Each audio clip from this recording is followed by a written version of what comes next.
Hello friends, I am विपुल तिवारी। आज हम लोग जीन पियाजे का संज्ञानात्मक विकास पढ़ेंगे।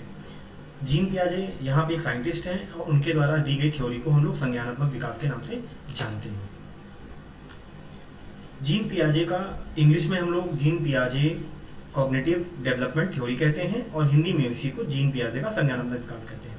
इस चीज़ को संज्ञानात्मक विकास के साथ साथ ज्ञानात्मक विकास भी कहा जाता है।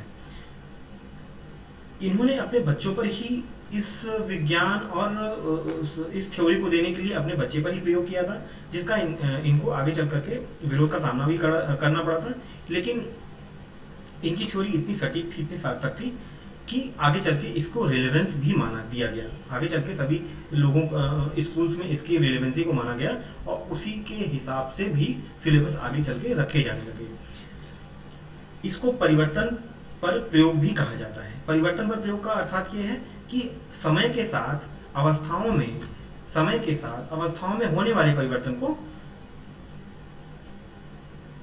कह सकते हैं हम लोग। समय के साथ अवस्था में होने वाले परिवर्तन पर जो प्रयोग है, जैसे कि उदाहरण के तौर पे इन्होंने बच्चे की आयु को 4 वर्गों में विभाजित कर दिया था।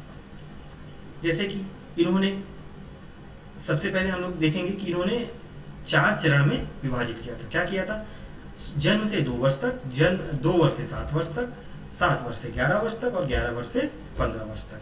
तो लेकिन बट हम लोग याद कैसे करेंगे इसको ऐसे याद करेंगे 2 7 11 15, 2 7 11 15। समझिए आप लोग, मैं आगे चल के बताऊंगा कि अच्छा ये 0 से लेकर के 2 वर्ष, 2 से लेकर के 11 वर्ष और 11 से लेकर के 15 वर्ष। तो हमको याद क्या करना है? 2 7 11 15, ये हम लोग एक बार एक लाइन में याद कर सकते हैं। आगे देखते हैं। इन्होंने समय को प्रभावी माना, मतलब वृद्धि का कारक समय अवस्था को माना।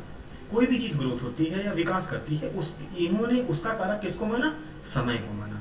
और समय के साथ जो अवस्था में विकास हो रहा है, जो समय के साथ जो अवस्था में विकास हो रहा है, क्या फ्रेंड्स?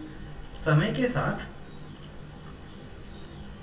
साथ जो अवस्था में परिवर्तन हो रहा है, समय के साथ जो अवस्था में परिवर्तन हो रहा है, उन्होंने वृद्धि के लिए समय और अवस्था को प्रभावी माना। बल्कि यहीं पे एक इंपॉर्टेंट क्वेश्चन है कि वायागोस्की ने क्या कहा? वायागोस्की ने किस बात को किसका? जो परिवर्तन हो रहा है, जो वृद्धि हो रही है, वो वायागोस्की ने किसको कहा? समाज को कहा। किसको कहा फ्रेंड्स? समाज को कहा। तो वायागोस्की और पियाजे के अंदर क्या था? समय और समाज का अंतर। समय और समाज का अंतर।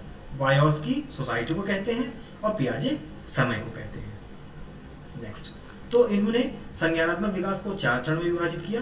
पहला चरण संवेगी गामक अवस्था, दूसरा पूर्व संक्रियात्मक अवस्था, मूर्ति संक्रियात्मक अवस्था, औपचारिक संक्रियात्मक अवस्था। तो संवेगी गामक, देखिए यही समझ सकते हैं हम लोग कि संवेग उत्पन्न करने वाला, गामक जिसके माध्यम से ये संवेग मूव करेगा। समझ रहे? इतनी बात रखिएगा। दूसरा आते हैं पूर्व क्रियात्मक, ये आसान है। मूर्त संक्रियात्मक, ये आसान है। औपचारिक संक्रियात्मक, ये आसान है। ज्यादातर महत्वपूर्ण क्वेश्चंस मूर्त संक्रियात्मक अवस्था से पूछे जाते हैं। अक्सर इनकी उम्र से भी प्रश्न आ जाते हैं। क्या? अक्सर इनकी उम्र से भी प्रश्न आ जाते हैं। उदाहरण के तौर पे संवेगी गामक अवस्था को जन्म से 2 वर्ष तक माना गया है। पूर्व संक्रियात्मक अवस्था को 2 से 7 वर्ष माना गया है। मूर्त संक्रियात्मक अवस्था को 7 से 11 वर्ष माना गया है और औपचारिक संक्रियात्मक अवस्था को 11 से 15 वर्ष तक माना गया है।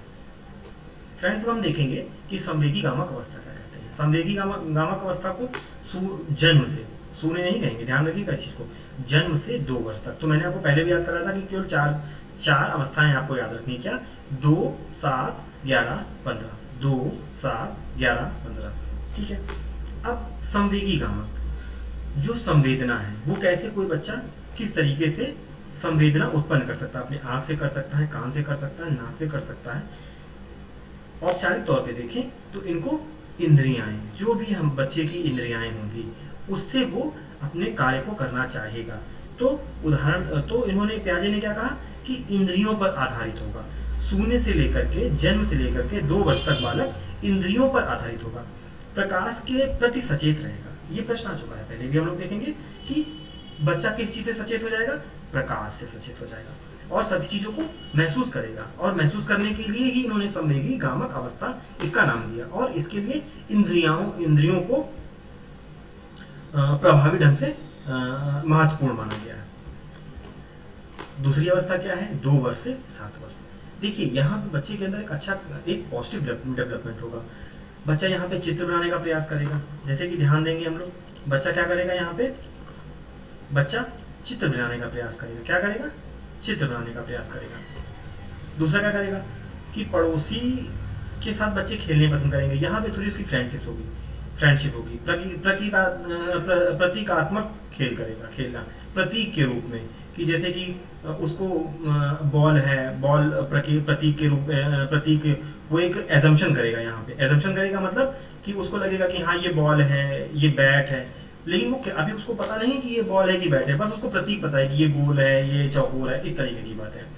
सही अनुपात का अंतर नहीं कर पाएगा, उदाहरण के तौर पे ये नहीं समझ पाएगा कि 1 किलो पानी में अंतर क्या है और 1 किलो तेल में अंतर क्या है। या उदाहरण के तौर पे 1 किलो रुई ले लेंगे और 1 किलो लोहा लेंगे, तो उसके बीच अंतर नहीं कर सकता, लेकिन उसको ये पता होगा कि ये लोहा है, उस चीज को महसूस कर सकता है इंद्रियों के द्वारा। चित्र बनाएगा, जैसे मैंने कहा कि चित्र और शब्दों का प्रयोग करेगा, लेकिन वो सही रूप से उसको चित्रकारी नहीं कर सकता। बस अगर पेन दे देंगे तो वो लिख लेगा या चला लेगा, स्ट्रेट लाइन खींच देगा या सर्कुलर एक गोला बना देगा। एक ऐसा चीज है जो कि वो खुद नहीं जानता है कि क्या कर रहा है, लेकिन वो इस चीज को चित्रकारी कर लेगा। सजीवता के गुण देखने को भी मिलते हैं, सजीवता के कि वो निर्जीव चीज में भी सजीव देखेगा। उदाहरण के तौर पे जैसे कि गुड़िया गुड्डा हो गए, गुड़िया गुड्डे को खेल करेंगे बच्चे इस जीवन, तो उम्र भी तो 2 से लेकर 7 वर्ष तक की है। उनको भी लगेगा कि जो है इस गुड़िया में जान होती है, अपनी खाना खाएगी, सुलाते हैं, एक तरीके से सजीवता के तौर पे उसको प्रयोग करते हैं। इसलिए पूर्व संक्रियात्मक अवस्था जो कि 2 वर्ष से 7 वर्ष तक है। अब आ जाता है मूर्त संक्रियात्मक अवस्था जो कि 7 वर्ष से 11 वर्ष तक है। तर्क पर आधारित रहता है चिंतन, बच्चे यहाँ पे चिंतन करेंगे, तर्क करेंगे। ध्यान दीजिएगा आप इस चीज को कि तर्क पर आधारित रहता है चिंतन उनका, रीजनिंग ढूंढेंगे कि बच्चा क्या, अच्छा उदाहरण के तौर पे जैसे कि मान लीजिए कुछ चीज कर रहे हैं, मिस्टेक कर रहे हैं, लेकिन वहां पे वो तर्क करेंगे, ऐसा क्यों हुआ, उत्तर इनको नहीं पता है। ध्यान दीजिएगा कि वो तर्क करेंगे लेकिन उत्तर नहीं पता है। दूसरा, अनुपात में अंतर कर लेंगे, जैसे इससे पहले मैंने आपको बताया कि पूर्व संक्रियात्मक अवस्था में 2 से 7 वर्ष में कि ये अनुपात का अंतर नहीं कर सकते, लेकिन यहाँ पे ध्यान दीजिएगा कि उसको रुई और लोहे के बीच अंतर पता चल जाएगा, लकड़ी के तौर पे और लोहे के बीच अंतर कर लेगा। उसको अनुपात पता होगा कि इसका अनुपात कितना होगा, इसका अनुपात कितना होगा। समझ गए आप? चिंतन का समावेश और मूर्त चिंतन। अच्छा ध्यान दीजिएगा, यहाँ पे वो समाधान नहीं कर पाएगा, वो चिंतन करेगा लेकिन विषय के प्रति समाधान नहीं कर पाएगा। कोई भी समस्या होगी उसको उस चीज से वो चिंतित हो सकता है, लेकिन उसका समाधान करने की स्थिति में नहीं है अभी। यहाँ पे बहुत अच्छा विषय लागू होता है गणित। मूर्त संक्रात्मक अवस्था में वो गणित विषय को, अगर आप बच्चे को कभी भी गणित करने के लिए इस वर्ष में 7 से लेकर 11 वर्ष में, तो इस समय में, इस वर्ष में, इस आयु में उसके अंदर गणित का अच्छा विकास हो सकता है। वो गणित को पढ़ेगा, जहां फंसेगा, हालांकि उसका वो सॉल्व नहीं कर सकता, बट वो उस चिंतन में प्रयास करेगा कि मैं कैसे इसको बेहतर बना सकता हूँ। तो ये मूर्त संक्रियात्मक अवस्था 7 से 11 वर्ष तक है। अब आ जाती है महत्वपूर्ण, जो चौथा इन्होंने वर्ष बताया है, वो औपचारिक संक्रियात्मक अवस्था। यहाँ पे क्या कर रहा है, औपचारिक क्रिया कर रहा है। किस वर्ष से? 11 वर्ष से 15 वर्ष तक। तो क्या कर रहा है, यहाँ पे आमूर्त चिंतन करने लगेगा। ध्यान दीजिएगा, यहाँ पे पहले तर्क पर आधारित रहता था, अनुपात के अंतर कर लेता था, चिंतन का समावेश होता था, मूर्त चिंतन रहता था, उसका ये समाधान नहीं निकाल सकता था। लेकिन यहाँ पे ध्यान दीजिएगा, अमूर्त चिंतन करने लगता है, यानी निर्णय लेने लगेगा, स्मरण शक्ति आ जाएगी, मनन करने की क्षमता आ जाएगी, अंकों का प्रयोग करने लगेगा, कारण को समझने लगेगा कि कार्य के पीछे कारण क्या है, यानी वो कार्य के प्रति अंतर करने लगेगा कि हाँ ये कार्य सही है, ये कार्य गलत है, अच्छा इसको करने से क्या गलतियां होती हैं, नहीं होती, इसके बीच वो अंतर करने लगेगा। अर्थात यहाँ पे महत्वपूर्ण विषय क्या है कि 11 से लेकर के 15 वर्ष तक अवस्था में समस्या का समाधान करने लगेगा। सो यहाँ पे हम लोग देखेंगे क्या कि जीन पियाजे का इन्होंने 4 अवस्थाएं बताई हैं, जिसको हम लोग ऐसे पढ़ सकते हैं 2, 7, 11, 15। जन्म से 2 वर्ष तक, 2 से 7 वर्ष तक, 11 से 15 वर्ष तक। समझ में आ गया आप लोगों को? तो ये आई थिंक सो ये इम्पोर्टेंट रहा होगा। और thanks for listening and watching, and credit goes to e learning classes. Thanks for